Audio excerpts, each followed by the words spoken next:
આપણા નામે મનુષ્યની સ્માર્ટનેસ તો જો અત્યારનો વ્યક્તિ સ્માર્ટ થયો, પોતાને ગણાવે છે સ્માર્ટ. વિચાર કરો, મોબાઈલ સ્માર્ટ થઈ ગયો, ટીવી સ્માર્ટ થઈ ગયું, કાર સ્માર્ટ થઈ ગઈ, જીવન સ્માર્ટ થઈ ગયું, માણસ મૂર્ખ બનતો જાય છે. બધું સ્માર્ટ હોવાથી માણસ છે મૂર્ખ થતો હોય.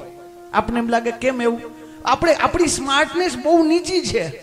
આપણે આપણા જાતને સ્માર્ટ સમજીએ, પણ બહુ આપણી સ્માર્ટનેસ એમ આપણે જેમ જેમ બુદ્ધિ વગરના કામ કરીએ, જેટલા આપણે પોતાની જાતને સ્માર્ટ સમજીએ એટલા જ તમે જોવો બુદ્ધિ. માણસની સ્માર્ટનેસ જોવો સાહેબ, 40 રૂપિયાના કિલો શાકભાજી, 100 રૂપિયાના કિલો શાકભાજી ન બગડે એની માણસે વ્યવસ્થા કરી.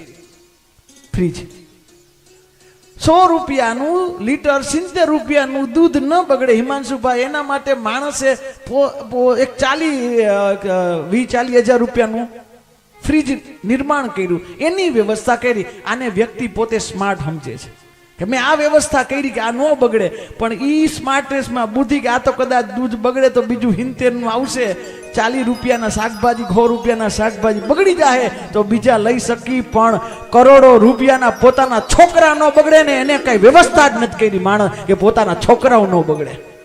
એની શું વ્યવસ્થા છે? શું કર્યું આપણે એમના માટે?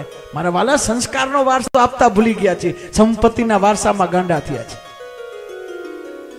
અને આપ બધાને કહ્યું, હું આવી જાઉં, તમે આવી જાઓ, જરાક તો વિચાર કરો કે તમારા બાપાએ તમારી ભાઈ મૂક્યું તું શું?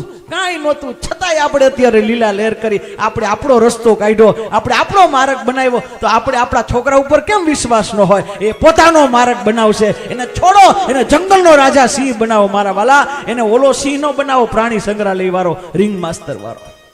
આપણે આપણો રસ્તો કર્યો, એનો રસ્તો કરશે.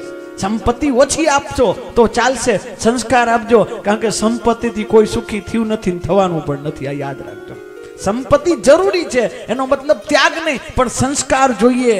સંતાન હશે સંસ્કાર તો, અને એના માટે અનિવાર્ય છે જેટલા એફડી કરાવો, જેટલી જમીનો લ્યો, જેટલી ફેક્ટરી લ્યો, એટલો જ એને સત્સંગ કરાવજો. વાક આપણો છે. આપણે પછી કઈક છોકરાઓ બગડા ને મા બાપને મૂકી દે છે ને ધ્યાન નથી દેતા ને અનાથ આશ્રમમાં જાય છે, ઈ વાક એનો નથી, વાક તમારો છે. આવું બોલો છો ને એટલે સીધો મતલબ એ થાય, એ જ છોકરા મા બાપને અનાથ આશ્રમમાં મૂકી આવે, એ જ છોકરા મા બાપને અનાથ આશ્રમમાં, જે મા બાપે નાનપણમાં એને મંદિરે ન લઈ ગયા હોય ને, એ જ છોકરા પછી એને ત્યાં લઈ જાય. આપણે ભૂલી ગયા છીએ, આપણે સંસ્કાર નાખતા ભૂલી ગયા છીએ. તો પછી એવું જ કરે ને, જેવું નાખી એવું આવે. એને એમ જ સમજાય પૈસો જ બધું, પૈસો ના, એને સમજાવાય કે પૈસો બધું નથી, સંબંધ પણ એટલો જ જરૂરી છે મારા વાલા, અને સંસ્કાર એટલા જ જરૂરી. આ સમજણ આપવાનું બાકી રહી જાય.